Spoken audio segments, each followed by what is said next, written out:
Draymond Green makes his stance clear on Caitlin Clark's Team USA snubbing. Team USA women's basketball roster is as stacked as the men's team.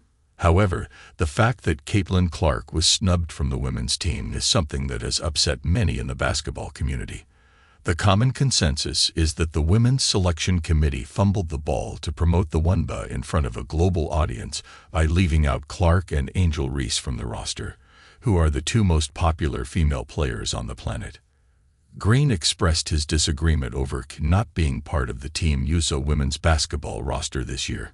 Taking to his podcast, The Draymond Green Show, Draymond made some valid points that do hold merit. Green had NBA legend Baron Davis as a guest who also shared the same views as him.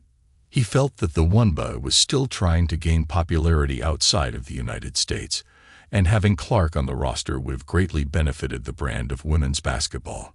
The Golden State Warriors forward's perspective does make sense, as Clark's popularity and brand would have drawn more eyes, attention, and viewership for the WNBA. Moreover, the women's field is not as competitive as the men's road to gold. So replacing two more capable players with Clark and Reese wouldn't have made any impact on the team's quest for gold. Kick and Arsenal battles drew some of the biggest viewership numbers in history.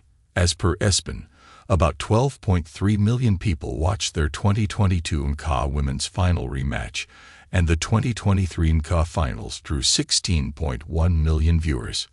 Dawn Staley regretted leaving out Clark. One of the reasons why Caitlin Clark was not part of the Team USA roster was because she had yet to make an impact in the WNBA when the selection process was going on. Another reason that was initially given was that the USA roster is stacked with more capable players than Reese and Clark. It would have been difficult to justify the addition of two rookies. However, Dawn Staley, who is a member of the selection committee, recently admitted that Clark's omission was a mistake. Now, Caitlin has expressed interest in representing her country and playing in the Olympics, so it is safe to say that she's certainly making the roster in the next edition of the competition.